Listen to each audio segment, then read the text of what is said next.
Hi, and welcome to another edition of Race Travel Stories with Billy and Sam. This is an Egypt edition, not in Egypt, so we're not walking like an Egyptian. If you saw our race review of Egypt, we were in Egypt. In order to tell the stories, we had to come home, right? Yeah. So that you have the complete story of the whole trip. Absolutely. Yeah. Okay. Yeah. So I don't know where to start. I think we just start in Atlanta, really. Let's start. You tell your travel experience getting to the race venue, and I'll tell about my travel experience getting to the race venue. Okay. So we flew. It was Jennifer and I and the kids. So flew all the way to Hurghada. We flew up through Amsterdam. And then So Jacksonville to Atlanta, Atlanta to Amsterdam, Amsterdam and then directly to Hurghada, right? Switched airlines in Amsterdam. Okay. So yeah, Delta out there, and then I don't know, it was an orange airplane. It wasn't Egypt Air. It was something else. EasyJet? EasyJet. Very good call. Excellent. I'm travel secretary here has got it down. So Delta's always great, no problems. EasyJet was a discount airline. So they had Sounds like a discount airline. the thin seats that don't move at all. No TVs. How long was that flight? That was a solid 4 hours. Yeah, it was good long flight right there. No snacks. Yeah. Water? No snacks. no snacks or water. Okay.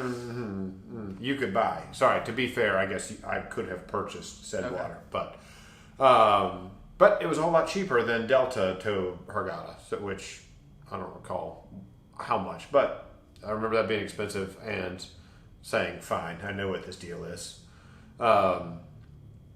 So Hurghada, we land. And we are looking. We go through our. There's the airport. Somebody is supposed to pick us up. Sign with your name on it. We knew somebody was supposed to pick us up. We were assuming we were looking for something that said Ironman or something along of that ilk. So we get outside, and I hear something that sounds like Samuel. Samuel. That's exactly what they called you. How did they know my name? It's amazing. Samuel, come with me. So, me and 8 pieces of luggage and a wife and 2 children all proceed to follow the man to the bus, where he's checking our name on the list, and we say the name of the hotel, which was, I don't know, Prince Baron Palace. Oh, no Baron. It's Barone, by the way. It's Baron is how it is. Baron's how it's written, but they call it Barone. Barone Palace. I'm Baron Palace. What are you talking about? Baron Palace. They're loading the stuff on the bus. Baron Palace. It is not registering at all. Ironman. Nothing's going well here. Okay. First, let's take our things off of this bus headed to I don't know where. And then let's have the rest of this conversation when I feel like we have a little more clarity. As it turns out, whatever word they were saying that kind of sounded like my name was in fact the name of their travel company. Yes. So I walk by, so we get a volunteer guy to help. He's like, "You need taxis?" "No, we have a ride." So he lended us his phone, and we called, and they said, "Yes, you're supposed to have a sheet with your name on it." Okie dokie. So he and I go all the way back up there, leaving the bags, just in case the bags need to go back to that place. And as it turns out, no, they didn't. They then had to come back. This is the first I'm hearing of this. Oh yeah, this was the whole thing. Okay. So immediately when we get to Wi-Fi, I text Billy.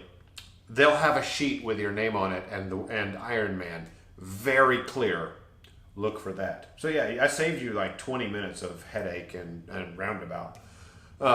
They had a sheet with your name on it, very clear. I mean, when I got there. Yeah, we got to reuse paper here, so we're trying to save money. I figured there can't be. I mean, wherever that Samuel Crozier was going, that's where I wanted to go anyway. Ironman is on the bottom of it. Yeah, we're good. So we get in, our bags go in one van, and we go in the car. And our guy was not real talkative in the car at all. We had zero conversation. That man was driving. Which was good because this was Hurghada. Driving in Egypt is not like anything I've ever experienced.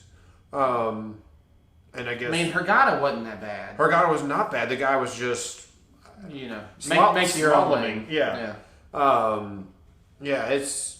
So, we get there, we're going... You come up to checkpoints... and they would be examining the car in front of you, and then they'd look and they saw us, apparently pale skin, and just waved right on through. Just come on, you people are fine.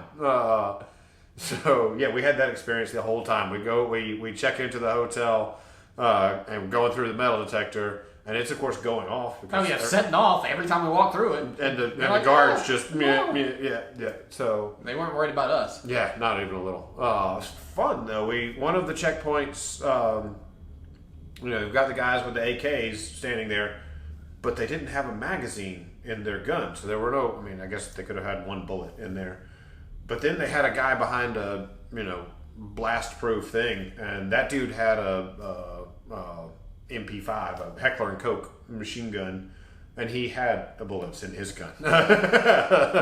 So I guess the first one guys of them sacrificial lambs. If these guys die right here, we know they're not going to kill anybody, but if they die, then this guy back here is going to get them. So yeah, I don't know how their defensive tactics work, but yeah. So that was our trip to the hotel. Okay, so my trip, I came separately because I was leaving separately, so my flight had to be a little bit different.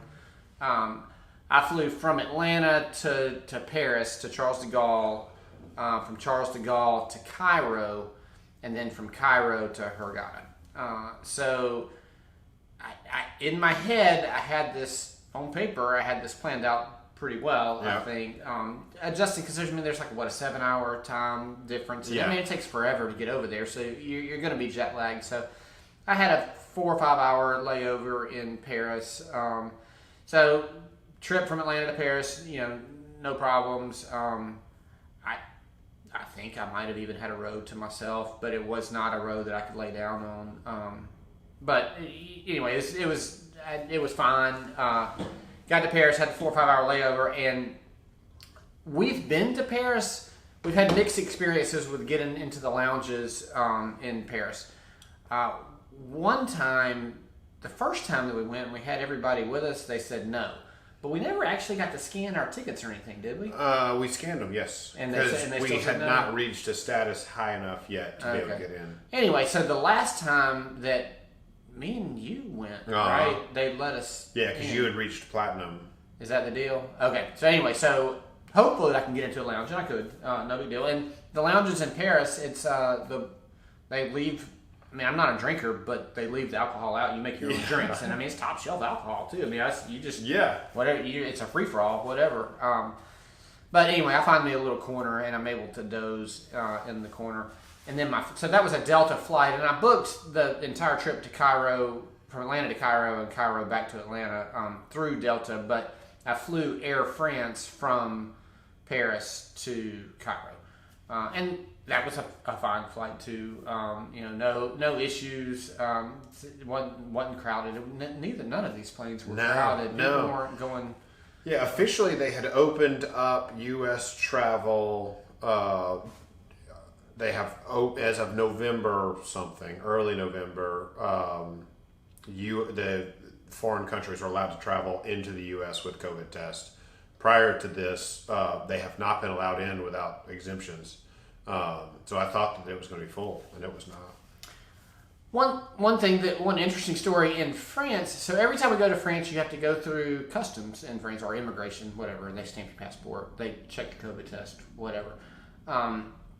This time I'm by myself, and this was the one where I was the very first one off the plane. Right? Yeah. I was very first one off the plane for whatever reason. I guess the exit was right there where I was sitting, and I head towards where it says transfers or whatever, and I hop on a train that says transfers or whatever, and it's not there's. It was not going the correct way. Oh, no. Not where. So I get on the train going back the other way, and the security is striking.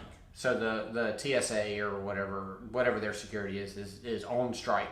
So they had some people there. People were getting in fist fights. I mean, it was actually kind of entertaining, but the security line was really long. Anyway, that was the first place that I was at, and realized that I was at the wrong place. And I'm like, okay, well, good thing I'm in the wrong place. So I went to the second place, and then at the second place, I knew to look for they had a Sky Priority little lane, and so it was much faster. So I went through, but as I got in the Sky Priority lane, I'm looking to my right, and there's the immigration desk, and I'm already past it. Like I didn't have to go through immigration to get to where I was. So I wasn't sure if somehow I bypassed the immigration, by going on the train and coming back. It turns out on the way back I didn't do it either. Yeah. So I think maybe, I don't know what the deal was, but I was looking at it like, I wonder if they're going to let me on this plane. They did. Hopped on the plane. It was pretty uneventful. Got to Cairo. Service. They had meal service, and on both flights. So got plenty. Yeah, I had plenty of food.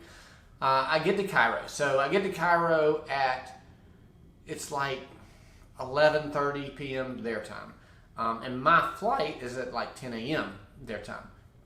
I had planned for this. I was like, okay, I get there at midnight.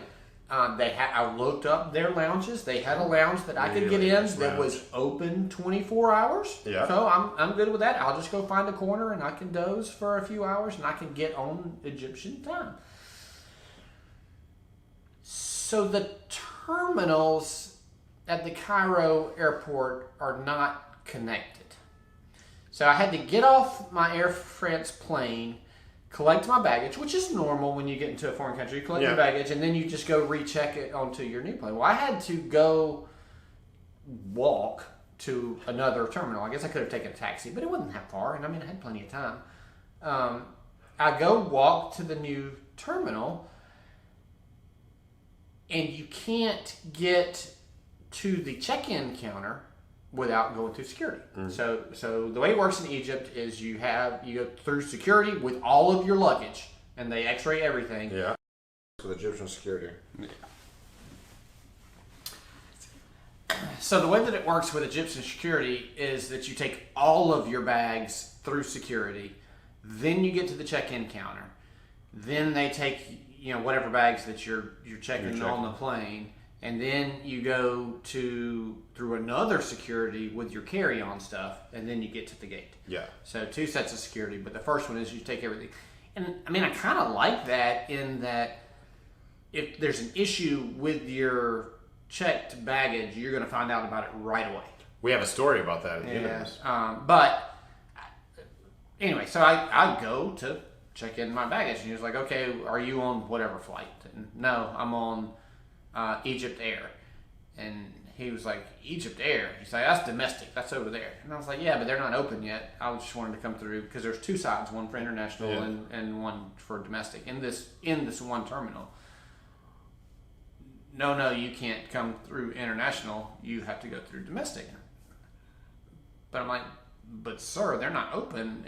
I could just walk around, right? And he's like, no, you can't walk around. Well, it turns out he was correct. I couldn't. The international and domestic are not attached. So now what? Because I'm in the public area of the Cairo airport. Yeah.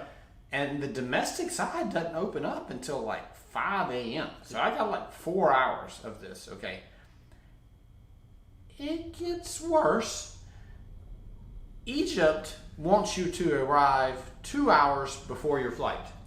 No more. Not 2 hours and 1 minute. You can sit and wait that 1 minute. You have to wait until it's 2 hours before your flight before you can go through the first set of security, to get to the check-in to be able to go to your gate. So this lounge that's open 24 hours, It's just on the other side of security. you can see it. So I've got like 8 hours that I gotta sit in this public area, and I'm not fixing to go to sleep. The best laid plans. Everybody can get into the public area of the Cairo airport. So it was a long night. But I finally got on my Egypt Air flight. I tried to change to an earlier flight. There was no other earlier flight. Whatever for the 10 a.m. flight that I was on was the earliest one. And finally got to Hurghada. When I did get to Hurghada, that was actually a pretty small airport. There were only two gates, I think, 2 baggage claim areas. And then, so I got my stuff and walked out, and there was a dude with a sign with your name on it, just right there. So that made it a lot easier. Hopped in the car. My guy was pretty talkative because we had to talk about there's lots of stuff under construction there in various stages. Yeah, I don't know. We should cover this. So what? I asked him what was going on with all the empty buildings because so this is like a resort city. This is like going to, I don't know, Panama City or some resort city. Yeah, kind of like a little Cancunish. Yeah, I'll give you that. Yeah, nice. Yeah. Very nice. They had brought in palm trees and had green grass. Yeah, they were getting it going. You could definitely, and this was like a little oasis out in the desert. It was on the Red Sea, and the Red Sea was beautiful also, but it was definitely a tourist area. Yeah. And they had a ton of buildings that were in different parts of construction, and he said that the bank owned them now. That whoever I guess had started all of these buildings went bankrupt, I suppose, and now the bank owns them. Yeah, we got various stories to this. One of them explained that the land is Egypt's or belongs to the government, and so you could acquire access or acquire rights to the land. So it didn't sound like you ever owned it. But then you had so long to begin construction. So you have to start construction by X date, or you lose your rights to the land. And then you had so long to finish it. And then, so some of that was going on where they had started so that, obviously we're building. Some of it sounded COVID. One person some of that stuff had been us, there for years. I think stopped everything. Yeah. So she said that 2008, the Great Recession in the U.S., that it hit Egypt very hard, and Egypt is now recovering from that. Of course, you have Arab Spring and you have some other stuff all going on. Right. So what we call the Arab Spring, they call the Revolution. Yes. And so the Revolution had part of it. There was a Russian plane crash at some point in all of this. So I think that a lot of the tourists have quit coming to Egypt, which I think is a primary reason they did this Ironman race in Egypt, was to try to spur on tourism. I would absolutely believe that. So it looked like there are great plans for this particular area to be really nice, and it's still getting there. The Barone Palace was very nice. Yeah. So the hotel, I got there first. So Billy's sleeping on a suitcase in the Cairo airport. I would call this 5 stars. I would call it a 5-star hotel. Sure. I'm in a delightfully comfortable bed with a very full stomach. I had absolutely nothing to do with. Yeah. No, Jennifer was in charge of that. Yeah, Jennifer booked it. Yes. You can tell. Although you can look around our room right now. This is a Jennifer-approved room, but booked by Billy. So I don't know. We'll have to tell that story in the future. But yeah, no, an amazing hotel. They were polishing the marble every morning. And there were 4 guys polishing the marble This is the every marble morning. floors. Sorry, yeah, the marble floors were getting polished every day. So I don't, really, really nice hotel. And we were, I'm going to call it all you can eat, the buffet package. So it was $200 per night. Room and board is what that was. Yeah, $200 per night for this all-you-can-eat buffet. The buffet costs $200 a night. No, the room plus the buffet for 4 people. Well, 2 adults and 2 kids. I was going to say, man, if you're telling me that buffet costs $200 a night, I wish you would have told me that before we. You might eat more. I might have found a different place to stay. No, man, that's insanely cheap. This place was very, very inexpensive. Getting there was not, but after that, it's fascinatingly cheap. So, this I don't. I was trying to describe it. Let me get back. That was $200 a night for the room and for breakfast, lunch, and supper. Yes. Okay. Yes. Correct. For 4 people. Okay. One person. And it was a massive buffet. That was, I want to say a football field long. I want to say 300 feet long. It was a massive in buffet. total. Yeah, it was. We tried all of the things, incredibly. Yeah, it was very good. So, Okay. We were at a resort. So diving is primarily what's done in Hurghada. Diving and apparently Ironman now. But yeah, they were describing some of the water that we swam in was unbelievably gorgeous. It's crystal clear. It's clearer than the Mediterranean, clearer than the Caribbean. It was beautiful water.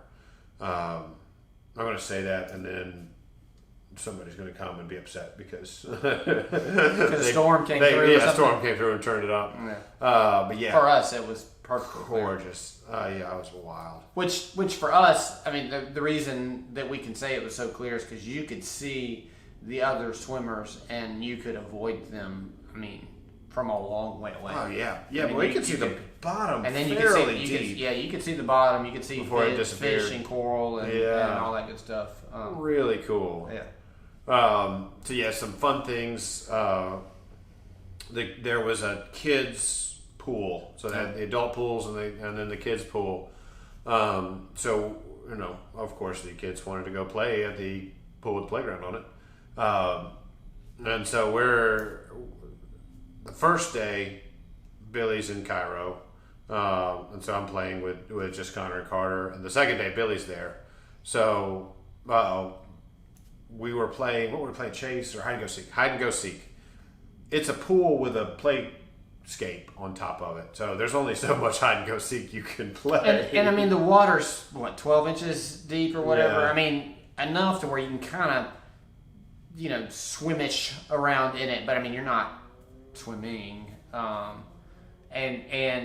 Connor wanted to play hide and go seek, and then another kid comes up. Hey, can I play? Can I play? Are you guys playing hide and go seek? Can I play? Sure. This is beautiful English too. Sure. I don't know, in what, maybe 10 minutes? We had like 15 or 20 people out there playing hide and go seek with us. Every kid in the area wanted to play, and different people would want to be it. That's hilarious. Yeah, we had a great time. We had a lot of fun. The moms were all surrounding the pool or whatever, looking at us like, what are you doing? And so I get out and I'm talking to some of them after, and they're like, "Are you doing the race tomorrow?" Yeah, we're doing the race tomorrow. Oh, my husband's taking a nap or resting. We just blew up some game there. Yeah, that poor man is about to have to go back to work on Monday. It was a lot of fun playing with those kids. Not all of them spoke English, but most of them did, and it didn't even matter. They all knew what we were doing, and they all knew. Different ones wanted to be it, and they all knew how to talk smack and. You're so slow. Oh, the one guy was, "You're not my target." He is. Poor Billy. Why am I not the target? No, that's not right. No, I'm going to get him. Pointing at me. I'm only looking for you. So we had a lot of fun with that. That was a blast. So then, yeah, you can watch the race video to cover the race. I don't feel like we covered that pretty well. Yeah. What else did we do in Regatta? We did the race. We didn't really swim much. Yeah, there was lots of eating involved. It's a really resort, beautiful, tourist, nice area. They mowed the grass every day we were there. I don't know, like the grass couldn't have gotten. I mean, it's a desert. So, I don't know how much water it takes to get that grass, but then they were bagging up the clippings, which couldn't literally have been anything for that grass. I don't know. Fascinating. Very well protected. We had to probably go through 3 or 4 checkpoints before we actually got into our hotel. Like we said, the in and out of the hotel had a metal detector, which could only have been for local people, because all the tourists were walking through, and it was like, it didn't matter. I mean, you had to walk through it. There wasn't a way not to walk through it, but I mean, it beeped every time, and it was like, come on. If you're going for a luxury vacation on a beautiful, the beaches were beautiful, sandy beaches. They raked them every day. Beautiful water. The temperature of the water was chilly, but not cold. I mean, you could swim in just a regular swimsuit. Yeah, we were comfortable in a swimsuit. That was a nice place. Yeah, highly recommended. So the flight from Hurghada to Cairo. So same airline, Egypt Air, but we were on 2 different flights because I booked later than they did, and by the time that I booked my flight, their flight was already full. But shocking. Yeah, well, whatever. No big deal. I mean, it ended up not being a big deal. But go to the airport, to the Hurghada airport, to get to Cairo. My flight, it left like 4 or 5 hours after y'all's. Yeah. And remember, you can't get past security until 2 hours before the flight. We didn't really know that about Hurghada until we arrived there either, too. So, because the Ironman company we booked everything through Ironman, so they had our trips. And they said, here's when you need to leave for the airport. So we said, okay. And basically, you left for the airport, and you got to this tiny little waiting area, and they were like, wait until 2 hours before. So in the meantime, they did have an Egypt Air office on the outside of security. And I talked to that person and said, hey, can I change my flight? And they were like, it's totally full. And I was like, okay, well, can you put me on the waiting list in case somebody doesn't show up or whatever? I mean, that's what happens in the U.S. And I said, my family is on this sooner flight. And she was like, okay, what's your family's name? And so she found them, and she found their booking. And so I think that probably moved me up to number 1 on the list. I mean, it worked. But I didn't actually see anybody else there waiting. Yeah. So I don't know where that seat came from, but whatever. Anyway, worked out. I had to sit out in the waiting area for a long time, and Sam and Jennifer and the kids all went through security. So, security. We covered this. I feel like we should cover it again just in case. You and your bags, and hypothetically, if you bicycle as one of your bags, all get scanned. My bike has been on 160 some odd flights at this point. Nothing has changed. I have flown the entire time with the CO2 for your bike pump or your air for the tires. There we go. That's the word I'm looking for. It has been fine for 160 something flights. Not in Egypt, my friend. Not in Egypt. Apparently, it looks like they had no idea what it was. Apparently, it looks like a little tiny scuba tank. Yeah. And so that's what they were looking for. I mean, I guess maybe diving equipment. I don't know, but the dude, he had no idea that it was a CO2 cartridge. He thought that it had something to do with diving. Yes. Yeah. Well, I think because they use that for spearfishing too, and those are the cartridges you would use. So that was so the guy's going through my bike, and then he's going back through my bike, and then he's going back through. And I mean, this is a bike in giant bag, and of course I've got a bunch of crap in there because it's post race. So I was like, man, just tell me what you're looking for. I'll help you find it. Clearly, you're looking for something. Advancing the discussion, we found out that everybody in Egypt is taught English. So, of course, they speak Arabic in the home and all the way until they start school. But in school, they learn English. And then if they do what we would call high school, they're required to learn a third language. Interestingly enough. So, Egypt back's coming at you. So, this guy spoke perfect English. Hey, tell me what you're looking for. Just let me know. And finally got him, like, little tank. It's like, dude, it's gotta be the CO2. So I pull it out. This? He's like, yes. Where's the other one? You had two in there? Yeah. If you're gonna give away CO2 to somebody, you gotta have a spare. I gotcha. Oh, man. So, yeah.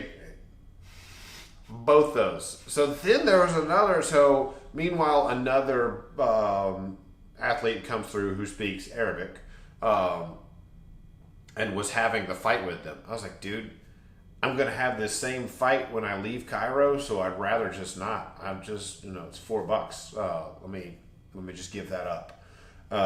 Apparently in Egypt that might have been a bigger deal.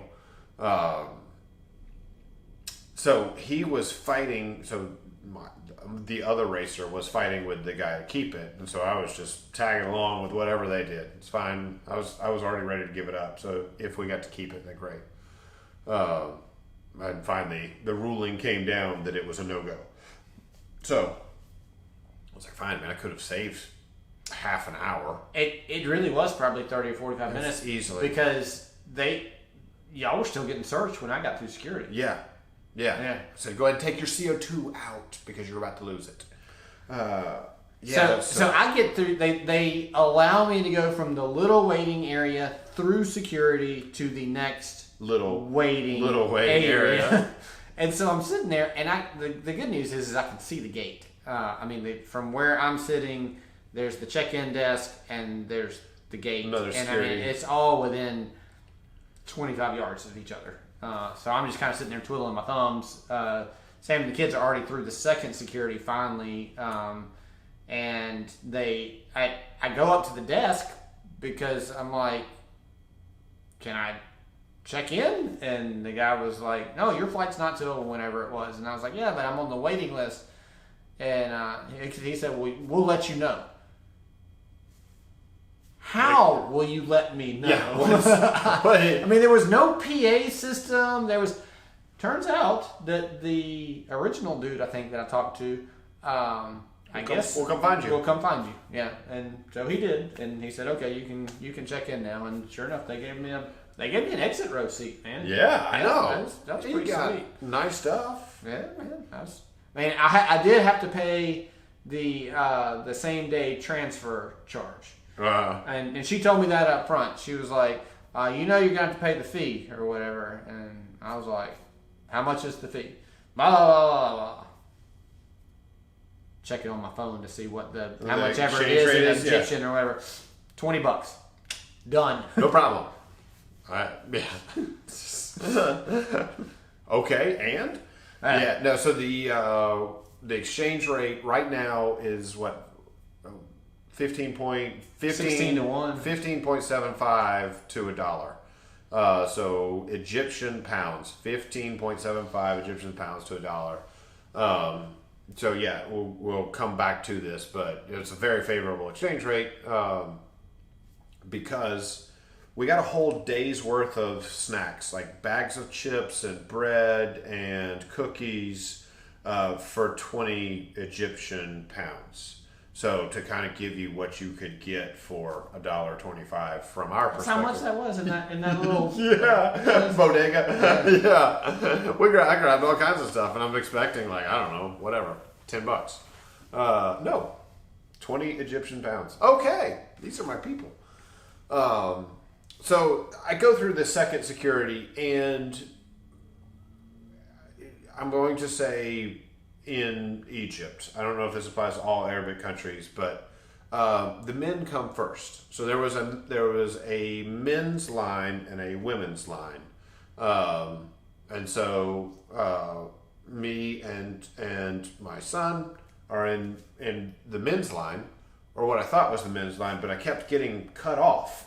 People just jumping in front of me. Yeah, that was the thing. I was like, we're in line. I don't know how to be more in line than I am right now. And not only that, y'all were all getting on the exact same plane. Yeah, we're going right there, guys.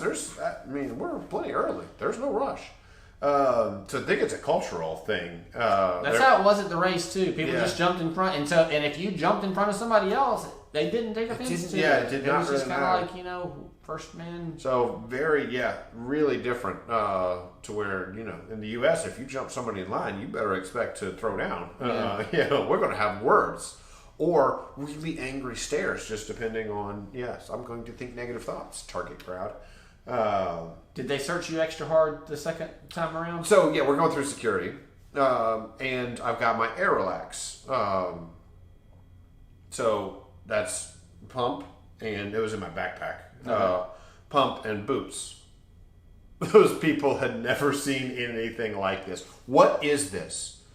It's medical device for my legs. What is this? It's a squeeze for my legs. What is this? Did you end up plugging it in and showing him? Battery? Does it have a battery? No. Scan it again. So we run just the machine through. Then we run the machine through again. I don't know what they would have gotten the second time, but he's got to now call his supervisor. I assume somebody was just looking for money, is what I've decided in my head, is he just wanted a couple dollars. But whatever. This is okay. I never caught that. So he made me. He went through my whole bag looking for stuff, and then he made me go stand in front of this X-ray machine. It never even crossed my mind that all he wanted was a couple of dollars. I would have given him a couple of dollars. I know, right? I mean, what does he not know the signal? So when we got to Egypt and we land, the bag porter who's like pulling our bicycles off, had a Egyptian coin hidden in his hand because I guess he wasn't allowed to ask for tips. So as he's handing me the bag, he's got his hand open and you can see the coin in it. That was pretty slick. I was like, dude, I don't have any Egyptian money. So I was like, sorry, man. So yeah. But they all take dollar bills. They dollar take bills, y'all. dollars, no problem. Single. If you go to Egypt, take plenty of U.S. singles. Absolutely. So we were warned about this, that you can do just about anything you want with enough ones. So bring ones. I mean, you can change that into Egyptian money. I mean, a 1 is almost an Egyptian 20. An Egyptian 20 is about the smallest that you'll get, right? I do have a 5, and I have a little $1 or £1 coin that has King Tut on it. Pretty cool. But yeah. So all right. So we get on the plane in Hurghada, make it to Cairo. Get to Cairo, and we have. I mean, it's a bus to pick us up, or a van. Yeah, this is and it's probably like a 12-person van. Not as big as a 15-passenger van. But the seats don't lay flat. So there's 1, 2, and then 3, and then 3. So yes, an 8-passenger van officially, plus a little bit the of luggage. I mean, you could slide the seats up to make more room in the back. Well, we got 2 bikes and a gazillion bags. And we were very clear on booking this. Hey, we have 2 bikes. I don't know how that translated with our host when he was getting this. So the guys, got the name out, and hey, that's us. So we're walking this way, and then he sees Billy coming with us. He's like, 2? Yeah. 2? Yeah. I mean, we had straps. I guess we could have strapped it to the top, but we finally made it work. No, man, he made that thing sing. It was impressive. There was a fair amount of pushing on the bikes too. Some leverage used. It's all right. Yeah. It all fit. It fit, which was good because we had read that you could rent a car in Cairo. Do not rent a car. It was not a good. It was. They have their own driving laws there, and just it's not worth it. So possibly you could drive in Hurghada, but do not drive in Cairo. Don't even try it. One, it was $35 for 5 of us plus bags and bikes. So $35 to go 45 minutes to the place for bus. I mean, in the U.S., I couldn't tell you. It'd be a $150 cab ride. Maybe and more. You'd have never found it on your own. Rent a car. No, the streets are not actually asphalt. They're hardened clay. I don't know. There might be some asphalt up under there, but it's dirt on top for sure. Yes, it's definitely clay on top. We got there. There was an accident like on the on-ramp, which was clearly designed for one car. So a dump truck had hit a car of some type, and they were out of their vehicles discussing it as one lane of traffic was going to the right and one lane of traffic was going to the left around this island of accident designed for one car to traverse. In the U.S., it would be one car lane to get up this on-ramp. So that's easily 3 lanes of traffic merging onto this, what is that, 6 lanes each way? Yeah, I don't know. There's a bunch. I'm going to call it an interstate. It's an elevated highway that they were working on. And of course, in the U.S., when you work on something, you have, we call them Jersey barriers, the concrete barriers. In Egypt, when you're working on something, you just run out of road, is apparently the answer. They were just there.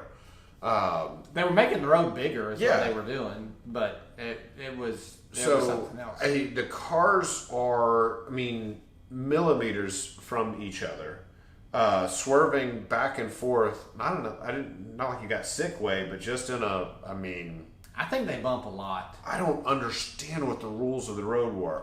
We spent 3 days and did a fair amount of riding, and I got no traffic laws whatsoever. Yeah. Other than there's a ton of speed bumps. There's not nobody out there clocking people because you can't go very fast because there's so many speed bumps. There's all these speed bumps. So on the highway, there were tuk-tuks, which are, imagine a motorcycle with a couple of benches in it. So you see them in Asian stuff a lot. There was cars, buses. There was a donkey towing a cart. Donkey. Like, hee-haw, donkey on the interstate, towing a cart holding a bunch of stuff. And they were in the left lane. So, once again, I don't understand their rules. The bus just stopped in the middle of the road. To pick up people and drop off. Yeah. It's not like there was like a sign or a bus lane or no, this is where I'm going to just put this joker in park and you guys can hop on off. And like I said, we're elevated, so I'm not sure how they got there or how they were getting down, but people were walking in this.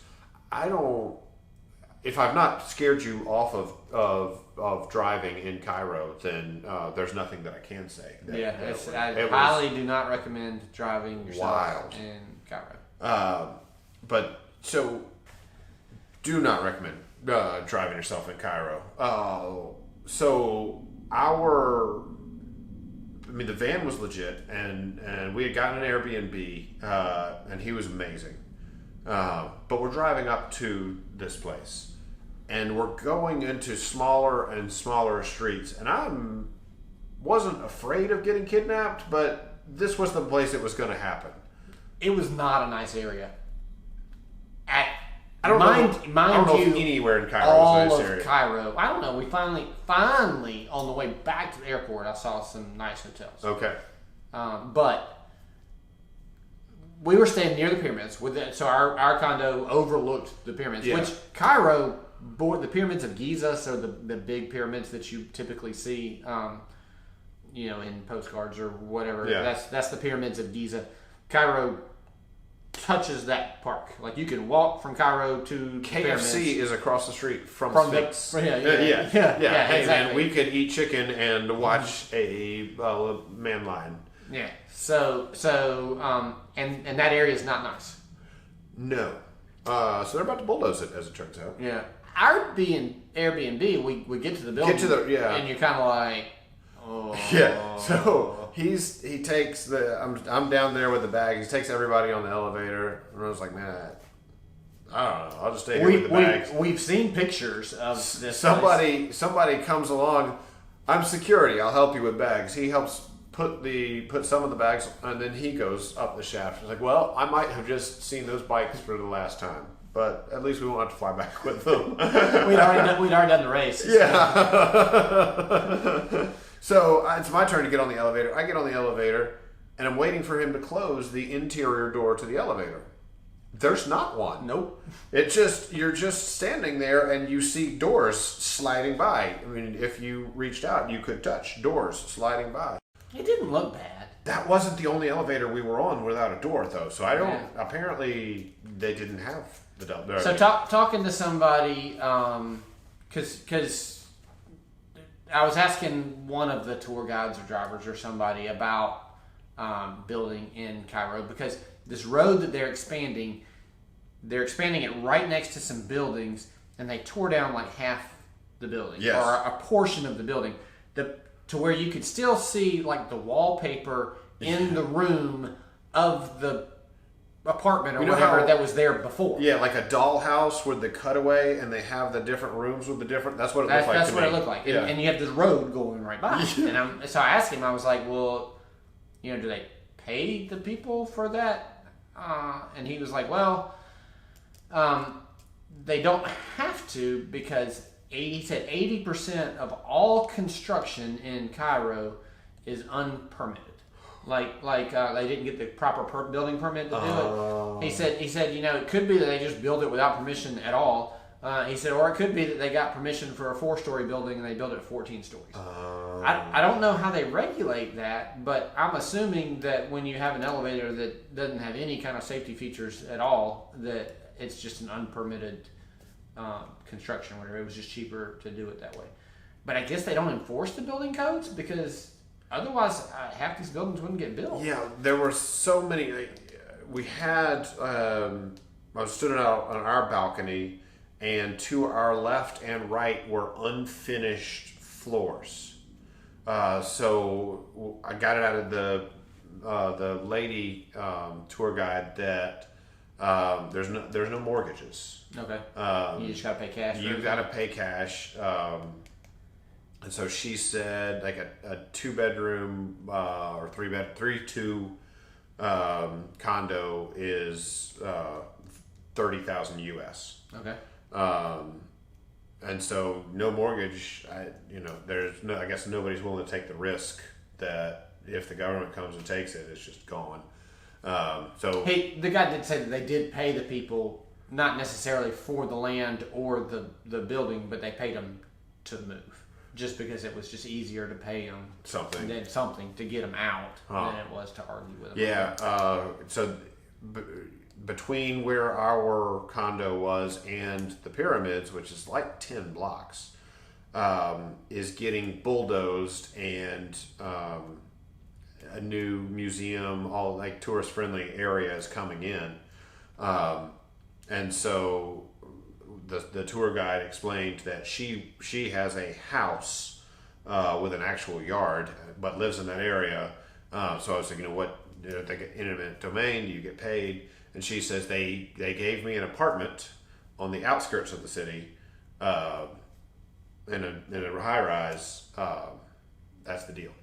So that's your apartment. So no choice. No. This is, You live here. Now you're fixing to live here. Yeah. Yeah. You can live here or not. That's up to you. Okay. So yeah, that's really interesting. Yeah. Just they're little property rights. So we get there. Get up off the elevator into the room. Good night. It looks fake. It's like a screensaver looking out of those doors to the pyramids. So you walk in the place and it's beautiful. Oh, it's gorgeous. I mean, you walk, you pull into this dirt parking lot with, kids playing soccer or whatever. Yeah. Into this building that you're kind of like, this. And you open the door, and it's like, pretty. Oh, this guy just spent a whole bunch of money on refurbishing this place because it was beautiful. And so this is our host, and our host for the Airbnb, would book all of the tours. He booked the COVID testing to be able to get back to the U.S. He exchanged Egyptian money for American money. I mean, he was like a full service guy. That was the deal. Yeah, please email us. We can hook you up. If you're going to Cairo, that guy was awesome.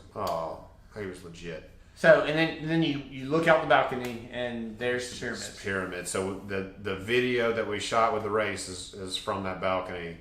One of the cooler stories. So we're up there, and you can see the sandstorm behind the pyramids. That's pretty cool. And then the pyramids are slowly disappearing, and then the pyramids are gone.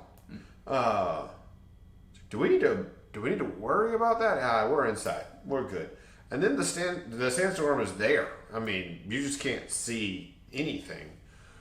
He's like, yeah, it's gonna rain. The sandstorm is in advance of rain.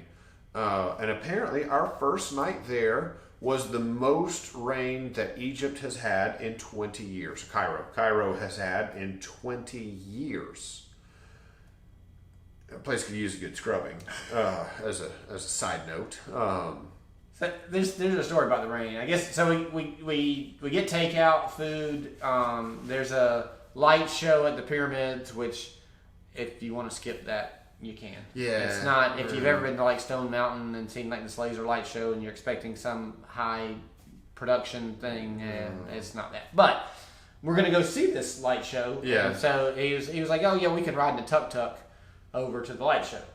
He's like, have you ever ridden in a tuk-tuk? And we're like, no. And he was like, you must. It is an experience. He said, we can walk over there, but a tuk-tuk will be a little bit faster. And okay, fine. So we all hop on this tuk-tuk. There are 7 of us on there. It's so mine and Sam's and Jennifer's butts just fit in the back seat. So that's 3. The 2 kids sit on top of us on that back seat. So that's 5.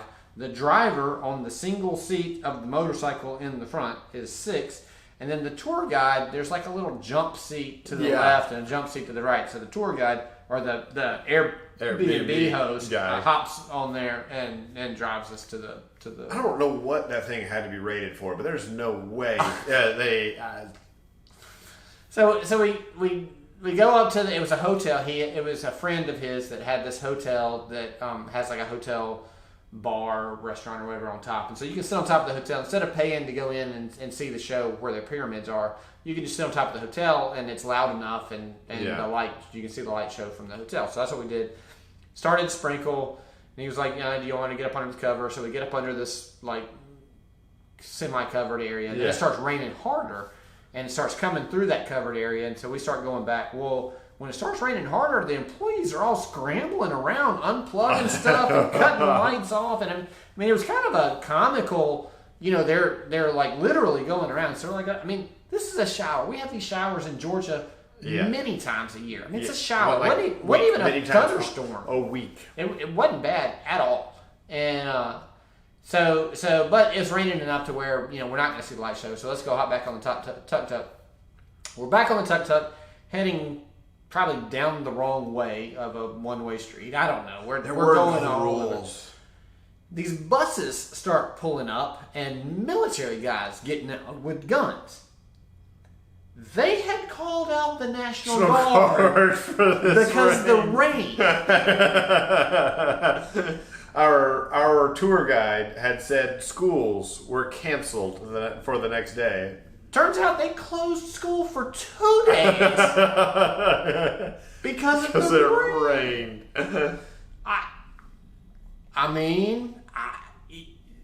And like I said, it was, less than an inch probably, wouldn't you think? Oh, yeah. Yeah, it could have been an inch of rain. Yeah, it was just a normal rain shower for us. But we get back to, as we're going back, the kids are all out in the street, kind of, holding their hands up. Oh, they're having a blast. Around. Yeah, it's like snow in the South. It's exactly what it reminded me of. They were so excited. And it turns out that that particular rainstorm only happens in Egypt every 20 to 50 years or something like that. Yeah, so we get this like old 50-year storm. Yeah. So that was kind of we were annoyed the first night, but after you learn the story about it, you're kind of like, oh, okay, that's cool. I got to do and have an experience of that. So get up the next day. Any other stories from the night? The tuk-tuk is my son's favorite part of that entire trip. Was it like that? We could have done ride for him? Nothing but the tuk-tuk, and he would have been good. Does he still talk about the tuk-tuk? Yes. It was an adventure.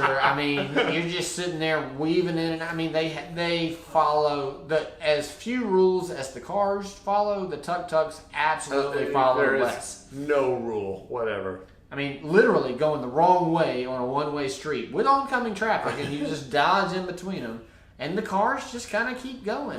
Nobody, in the U.S., people would freak out and it'd be all traffic. They just all keep going. Yeah. Something else. Yeah. So the next morning, this was the As You Like was one of my favorites. So we get there, and our host, his favorite phrase was "As you like, as you like." We could do anything as you like. Meaning whatever you want. Whatever you want to do, and literally, anything. Whatever you want. It's fine. So, he was like, basically, it was. You want drugs, you want alcohol, you want he's whatever. Like, you talk to this guy, anything, what you need. I was like, man, I don't know how far to push this. Like a swimming pool? What do you got? So we were talking about the COVID test. Can we tell that story? I think that we should because we did everything legitimately. Okay. But for a few extra dollars, you could have it any which way you wanted. So the way that it was set up was that the tech or lab technician or whatever he was came to us in the room to get the COVID tests, and Billy was flying out a day earlier than we were, so we were talking about, do we need 2 trips so that the days haven't. Right, you only have so many days, since it takes so long to get from Egypt back to the U.S. The test is only good for so long. So the host says, "No worries, do not worry. He is the head of the lab. He can put whatever date you want on it. It is no issue. He said, if you're positive, it's no issue. If you're negative, if you're negative, it's no issue. If you're positive, he'll make you negative. Don't worry. No problem." So we had negative COVID tests to leave Egypt, but I don't actually know whether I have COVID or not. He said they were negative. I think he was probably going to want more money if they had to change it. Yeah, hey man, you're looking a little COVID-y, but that's exactly the way the whole country works. It's amazing. and all they want is a few dollars. Just a few dollars each. That's amazing. So the police would stop our van just because they wanted a few dollars. The tour guide said he was paying for the corruption. Yeah, this is corruption. This is the next corruption that I need to pay for. So we had first day. We can go over prices.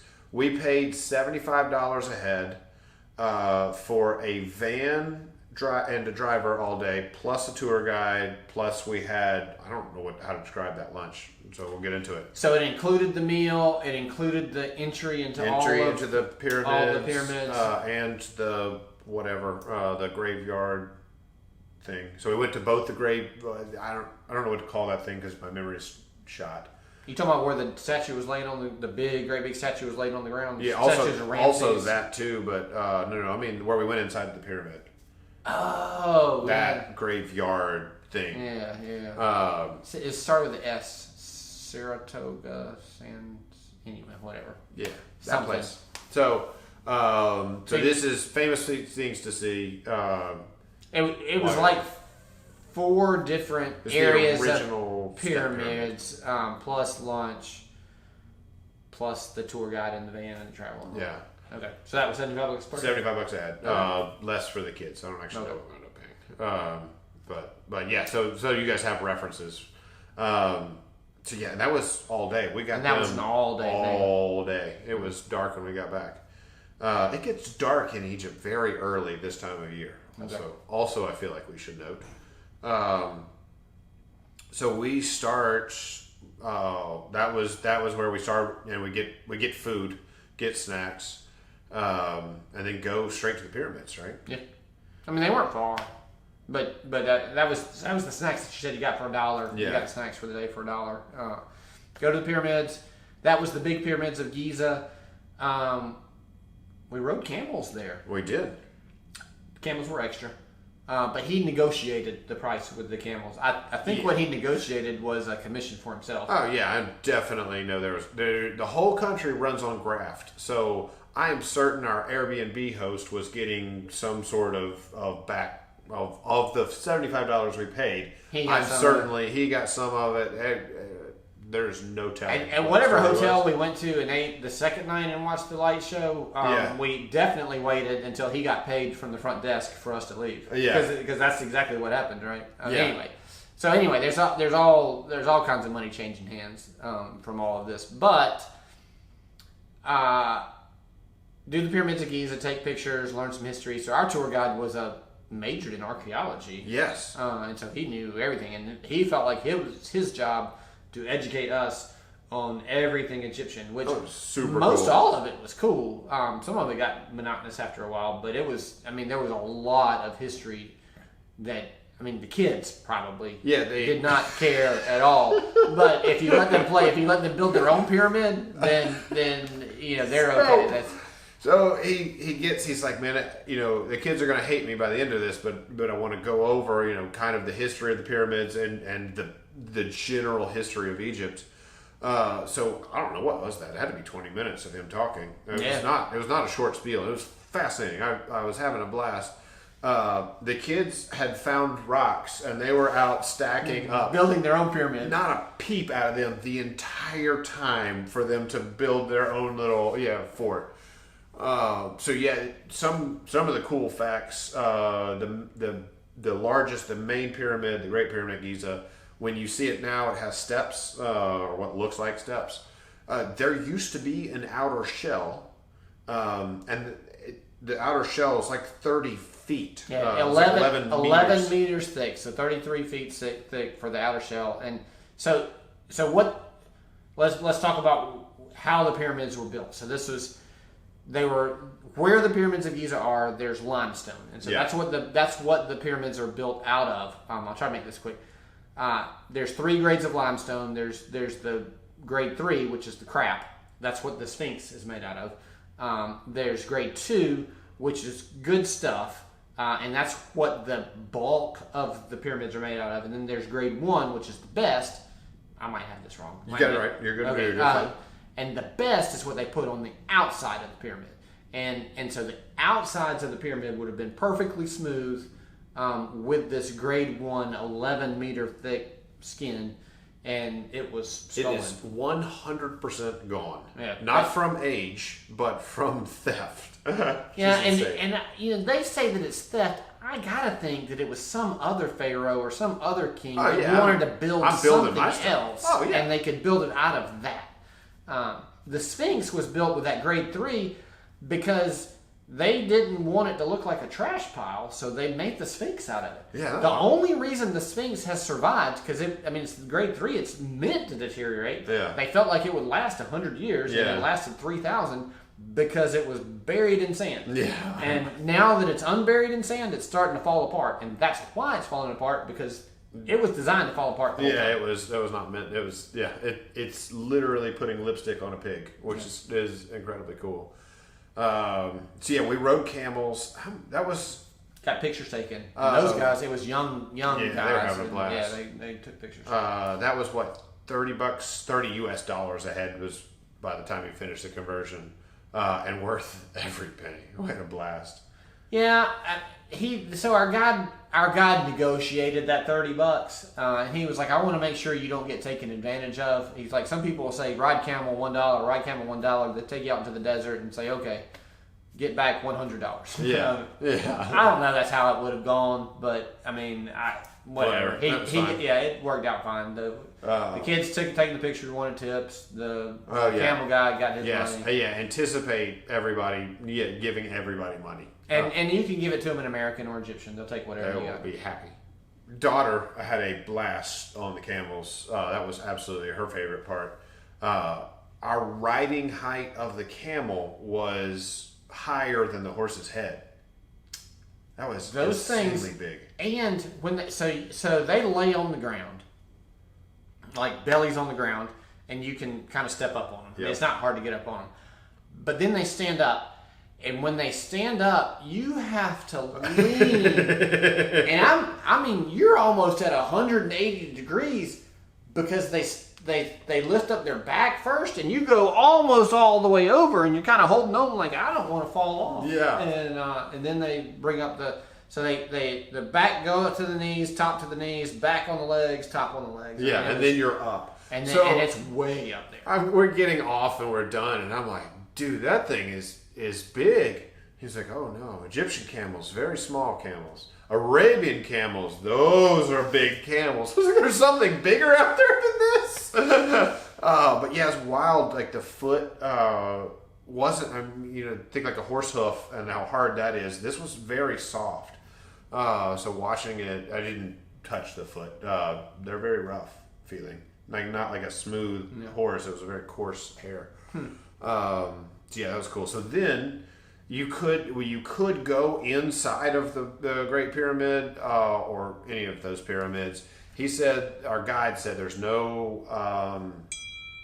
there are no hieroglyphs. There's nothing inside. He said, I want to tell you what you will see when you get in there. Before I tell you how much it costs, I want you to know what you will see. What you will see is nothing. It's dark. There's nothing. You see nothing.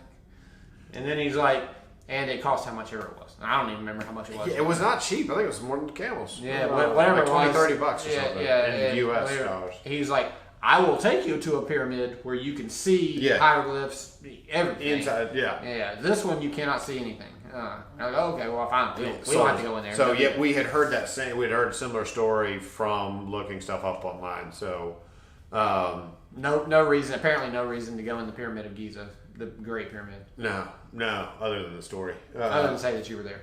So we leave there and go to lunch. Whatever. Oh, yeah. Which was wild. I don't know. It was like buffet lunch. It was like a family style. Family style lunch. They just kept bringing stuff out. Here, try this. Here, try this. Here, try this. I don't like falafel in the U.S., but Egyptian falafel was good. So I wasn't sure that I was going to like most of their meals. There's a lot of rice and chicken and lamb. So as long as you like that, then you will not go hungry. But so then we go to this graveyard that has been a graveyard for like 3,500 years, all the way up until like Napoleon or somebody. I mean, still a long time ago, but not like recent by comparison. This is the S place. Yes. Yeah. Wherever the S place is. So we go. He's like, we're going to go inside this pyramid, and it looks like a sand dune. Yeah. I mean, with a hole. Yeah. It's just, the pyramid is gone. So they said inside of each of the pyramids, there was, of course, the mummy and the sarcophagus, and he called it a sarcophagus. We would call it a vault, right? For us, it's the concrete thing that goes around the casket. For them, it was carved out of something nice. They said that I'm going to call it the vault for our purposes. The vault was put in, and then the pyramid was built around it. So there's literally no way to get it out. He said that the grave robbers, it's kind of like going in a bank and robbing a bank over the weekend. The first guy goes in on Friday, he takes all the money. Second guy goes in, it's like, well, I'll take the computers and the desks and the chairs. Third guy goes in. There's not much left, so he's taking copper or the air conditioning or whatever's left. So you open the bank on Monday and it's just gone. So that's the same thing that happened to the pyramids. Everything has been stolen except these vaults that literally can't fit out. So we go, and it's important to note that that's what's happened to every pyramid. Yeah. The reason King Tut is so famous is because he's the only one who has not gotten all of his stuff stolen out of his. Yeah, it was a fresh grave when they found it. And they've learned so much history from that because every other pyramid had their stuff stolen out of it. So the King Tut's pyramid, I mean, King Tut in Egyptian rule or whatever is an insignificant person. Yeah. He was never important because he wasn't in power very long. But he's become very important because his is the only one where they've gotten all of this stuff out of it. So so we go down into this hole in the ground. So our tour guide says, "Hey, you're going to have a local tour guide here. I don't know. There's just some strange customs or whatever." So our guy, I think it was like a security guard. Whatever he was. He's like, this is Tom. He was a security not in guard. a Russian accent though. Yeah, that's right. That was my Egyptian attempt. You go down into this thing, and it's a steep descent. I wonder how you got stuff out of there. When you're robbing graves, I got questions about how you got it out. But for another day. So we get to this holding chamber, and then there's I don't know, it was, about yay high. This really translates well to video. Maybe 4 feet, 3 feet and some change. I can tell you it's the perfect height for kids because they had a blast running straight down this tunnel. We're hunched over you could walk, but you weren't crawling, but you were walking hunched over as you were in this tunnel. So then you get into this room and it's covered in Egyptian hieroglyphs. Very cool.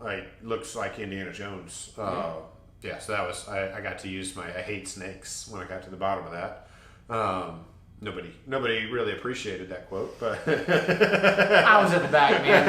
If I would have heard it, I would have been like, oh yeah.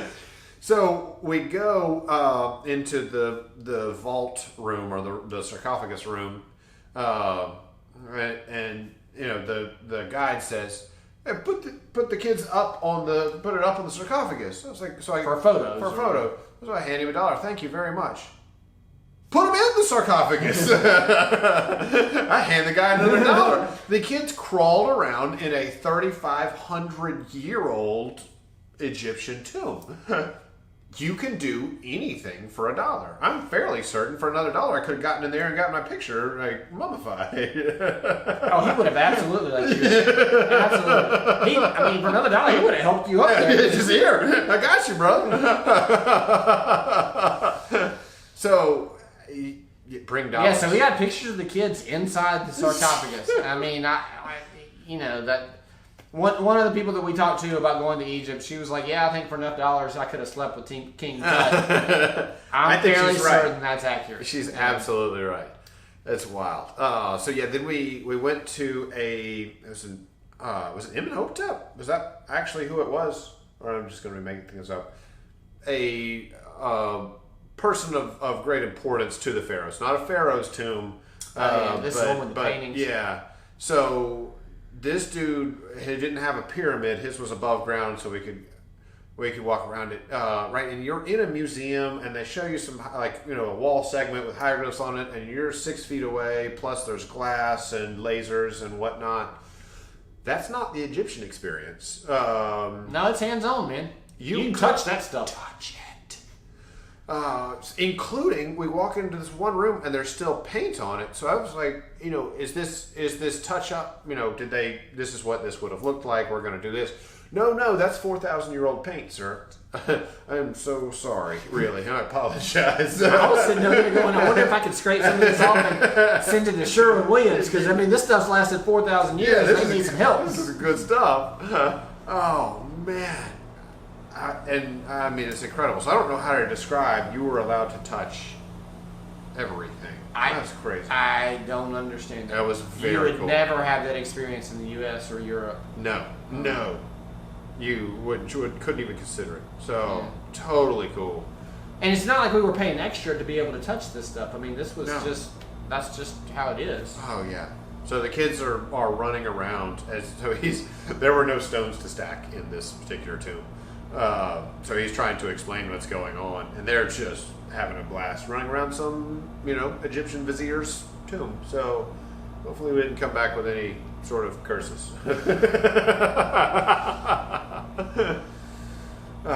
It was really neat to get the historical perspective on all of that and kind of understand how the pyramids were built and why and all that. I mean, he did say what the materials that the pyramids were made out of and all that, and he had a lot of questions for stuff that he could not answer. One of which was like here, and he showed us this one stone of this one pyramid, and he said, okay, so the measurement of this, and he showed us the measurement of it. And he was like, so that means that stone weighs 900 tons. Yeah, so it was 7 feet high, 11 or 12 feet wide, and 30-something feet deep. He gave it to us in meters, so this is my professional. It was. I didn't remember the numbers. Whatever they were, I did remember the 900 tons. So let's think about that. That's 900 tons. Each ton is 2,000 pounds. That's 1.8 million pounds. He was like, there's nothing on earth that can move that. He's like, if you wanted to move it by hand, how many men would move that? 50,000. But he's like, how do you hook 50,000 men onto this one stone? And we were like, I don't know. How do you do it? And he was like, No, I don't know. That was a question. Yeah, no, that guy was hilarious. And it was, it was slap up next to the stone right beside it. I mean, like, you couldn't put a fingernail in between them. So, his contention was, how did it actually get put together? Because there's nothing humanly possible, even today, that can move that. What was there back then? Aliens. So we've solved it. It's aliens. Oh yeah, that was unbelievably cool. And so there's 3 pyramids, 3 main pyramids at Giza. So the rule was you were not allowed to build as big a pyramid as your father. So the Great Pyramid is actually the first one. Second one, and then the third one, which looks the smallest, he said cost more than the first 2 combined. So if you have to build shorter, you go nicer. The entire thing is built out of granite that they imported from somewhere. Yeah, he's like, the only granite quarry in all of Egypt is a bunch of miles that way. So they had to import every single stone. It is incredible. So it's actually, the limestone underneath has not supported the granite, so it's in kind of a little bit of disrepair. So that's insane. Right. So yeah, it's very cool. Absolutely worth it. So what do we do? I mean, I left the next day, but y'all went and did museums. So the next day, the Cairo Museum is currently being packed up and moved. And so we got a lot of traffic time. We got tied up in traffic, so we spent like 2.5 hours trying to get not far.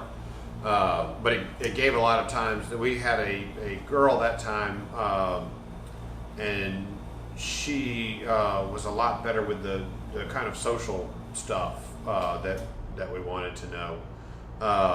So we went and saw a mosque, Muhammad Ali Mosque. Same name. He was there first. The mosque built first. That's where the boxer got his name from. Yeah. So famous Egyptian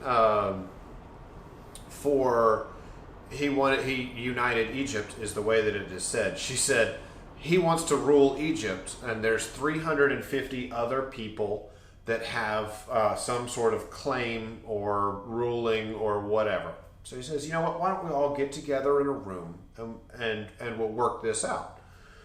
Okay, that seems pretty reasonable. So we get all 350 plus Muhammad Ali and into the room, and Muhammad Ali kills everybody. Now there's one guy, me. I'm now in charge. Does anybody have any questions? Nope, seems like you're the man to me. We're good. So Egypt's border now comes from that man. This is done in like 1820s, Okay. not that long ago. They don't all meet in the same room anymore. No! Hey man, we're gonna have a leadership conference. I'm gonna you just let me know how it goes. Let's do this on Zoom. Zoom. We're gonna Zoom this thing. You see assassins sneaking up behind you in the camera. But yeah, the mosque was beautiful. It was very cool to see. It's wildly different architecture. So what else? We saw, they called it the Hanging Church.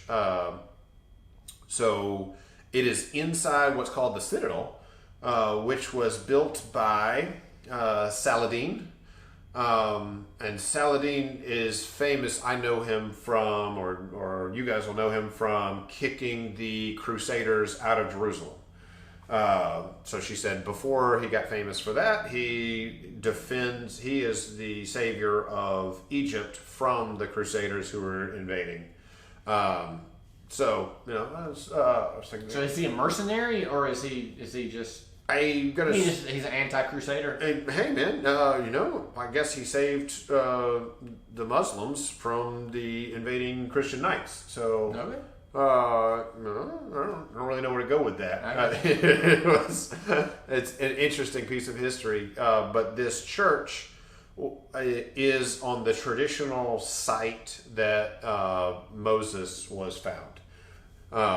And if I remember my Bible correctly, it was kind of marshy, and he was found in a basket of reeds. I remember that. We were on top of this big hill, so I don't know how marshes used to work, but in modern days they're in lowlands. This river flowed up. That's how Moses got there. That's why it was incredible that he was there.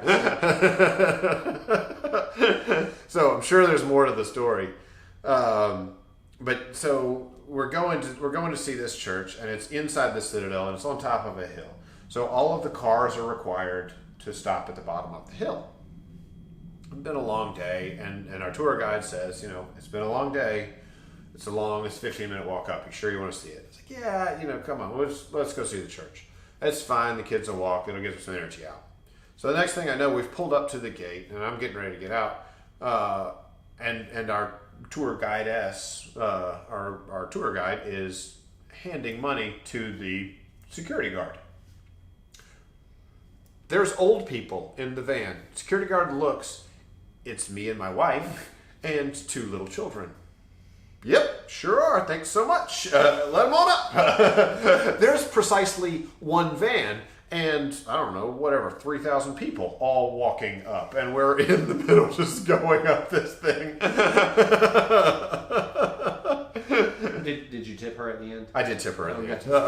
Yeah, she did good. She knew what she was doing. Oh, man, that's funny. So they, we go up and see, and she's like, okay, on our way up. On your left, so the Hanging Church is called that because it's built on top of a Roman ruin. The Egyptians have no fond memories of the Romans, but she's like, on your left, you'll see where it was where most of the Roman Romans in charge were killed. That's their blood on the wall. It's still there 2,000 years later. Okay, got it. Doesn't rain much. So the church was cool. Did you see it? I mean, was there blood there? There was blood there. It was definitely brown. Oh, yeah, okay. Yeah, man, that must have been a serious execution. Yeah. So the church was cool, and you could see lots of Cairo because this is the Citadel Guard in Cairo. But it was kind of hazy, so not the views. The views weren't incredible, but the church and the Citadel were very cool. So flights home. So you flew out a day ahead of us. Yes, I did. It was pretty uneventful. Interestingly, in the same building, from the same Airbnb host, there were 2 Americans from Savannah, Georgia. Really? Yeah, we were fixing to get on the plane and same plane to head back to Paris and go to Atlanta. How about that? Yeah, so that was pretty cool. And so we rode the shuttle together, and that's where I saw the nicer hotels. Okay. Man, it took a long time before I was like, is all of Cairo like this? Because we took pictures and stuff. It's very dirty in Cairo, very dirty. Yeah, I asked about garbage men, and whatever I was saying was not translating because they were not understanding that people come and pick up the garbage. It was literally just on the side of the street. I think they burned a lot. There were dogs, cats. Cats are fascinating. Of course, ancient Egyptians believed that cats are deities. Current Egyptians will not kill cats, so I'm not so certain they don't claim that they're deities anymore. But let's not take a chance. Yeah, I'm not going to give myself that bad luck. So there's there's wild dogs roaming the streets, and they didn't bug you. The dogs didn't come up to you, so there was never an issue that I felt unsafe as far as animals were concerned. But it was very interesting. I felt unsafe driving around, but that was just because of the way that everybody drove. I wasn't scared. I'm trying to think if there was ever a time where I was like, I'm in a situation where I shouldn't be here. And I don't think there was. Not at the airport, certainly not in Hurghada. Even as dirty as it was in Cairo and the places that we went, everybody wanted a tip. Yeah. But I never felt like I was threatened or going to get mugged or stolen from or any of that. I think we were treated pretty respectfully. Yeah. For a family trip, I'd recommend it. I would, absolutely. It was pretty cool. It was very cool. So trip back, I'm with them on the shuttle. We get to, it feels like I'm going to be whining, talking about Air France trying to charge me for the bike. You should talk about it. So we get to the check-in counter, and we've been on a bunch of flights. Yeah. We've been on Air France flights a bunch. Yeah. This is not new. No. I get there and it's a new guy because he's having to ask the guy beside him, and he's like, "This is a bike." I'm like, "Yeah, it's a bike." Because there's no reason for me not to say it's a bike because it's free. It's free. Yeah, Delta doesn't charge for that. Air France doesn't charge for that. KLM doesn't charge for that. Anybody at that Sky Priority, Sky Team deal or whatever has not charged for it. It's $100 for the bike. No, it's not. Yes, right here on my screen it says it's $100, and I was like, no, it's free. It's a bike. It's free. It's always been free. No, it's not. I'm like, yeah. I'm not trying to kid you. Yeah, it's free included. Anyway, we went on about this. So talk to the supervisor. No, it's not free. It's $100. And I'm like, no. I'm not trying to argue. I'm not trying to, it's really not. So he goes, talks to some other supervisor. He's like, no, it's not. I got to charge you $100. And I'm like, all right, look, I'm going to pay this $100, but I need to know who I should call to get my $100 back. I understand that you have to charge me $100, and I'm going to pay it. Because I need to get on this plane, but I'm getting my $100 back. Now I need to know who I need to call. And he was like, who to call? And I'm like, yeah. Basically, I was just asking for a customer service number or whatever. I wasn't trying to go any further. I'm going to do my best to get my money back because this should not cost me any money. Yeah. So he goes and he gets whoever the head of the shift is or whatever. And so she comes over and she's like, I understand we have a problem with the bike. And I'm like, yeah. I said, it's free. I said, it should be free on Air France. And she was like, it's not free on Air France. I was like, look at my passport. Look at all the French stamps on my passport. Yeah. I fly Air France a lot. I said, KLM, Delta, Air France, it's all free. It's been free. And she was like, KLM and Air France have the same policy. It's not free. And I'm like, they've always given it to me for free. And she was like, well, maybe because you didn't, because I only had one other bag. And I had to carry like 3 or 4 bags. I had the one small bag and then the bike bag, and that was it. Maybe since, you didn't have that, they gave it to you for free. And I'm like, okay, well, it's always been free. Can I have the number of the place where I can call so I can get my money back? She's like, well, we're going to let you have it this time, as a courtesy or whatever. Like, What? How hard was that? So I'm texting Sam, and I'm like, hey, heads up, Air France is going to try to charge you for that bike. and don't let them. So I was like, okay, this is going to be a fight. So mentally, I'm putting on my boxing gloves. I've got my mouthpiece in. I'm ready to go. He's like, I have to charge you. He's like, no, you don't. I booked through Delta. Oh, you booked through Delta? I said, yes. The bikes are included. Let me go ask. Go talk to the supervisor. Come back. Because you're a diamond, but we'll take care of it this time, sir. But for Air France, just know there's a charge. But I've got my mental block. I don't know. You want to argue? What do I do? I mean, I shortened my argument. It was a good 15 minutes. I mean, it was a long time that we were going back and forth. I didn't lengthen mine. That was exactly how long it took. I'm glad I could help you out. It was very nice of you to go ahead and go 12 rounds with them, and then they were worn out. So I mean, I guess fair warning, Air France is trying to charge for bikes. I mean, so I guess if they ask you if because we booked through Delta, and Delta sublet it to Air France. So I don't know how that works. I don't know. But Air France, literally, we've gotten on Air France in Atlanta. We've gotten on Air France from France. In Charles de Gaulle. With bikes, and they've never charged us. Not once. Anyway, call it sports equipment. Maybe the bike threw them off. If you call it sports equipment, maybe there's no fee for that. I'll try that. So keep that in mind. My flight back was sweet. I had a whole, so from Cairo to France, I had a whole row of 3 seats to myself. Nice. And all the armrests folded up. So as soon as we got up in there, I'm laying down going to sleep. I don't even remember the flight attendants coming by. So I'm sure they had service, but whatever they had, I slept the whole time. On the way from France to Atlanta, I had 2 seats to myself. And so it was a little bit harder. I had to keep my feet on the ground and lay down, but same deal. Got to sleep, so that was pretty cool. I got a kid. there was no free seat happening. But it's so. Did you at least sleep on the kid? That's a pretty good pillow. It would be nice. I think I got son, so I got Connor on the floor, and then we've had issues with Air France before with them not liking kids on the floor. So I was trying to make my body as big as possible to not see what was going on down that way. Did they give you any trouble? No, not this time. Okay. So, yeah. What do we have next? Next up is Daytona. Yeah, man. We have got a story for you. So, stay tuned. Exciting Daytona events. Yep.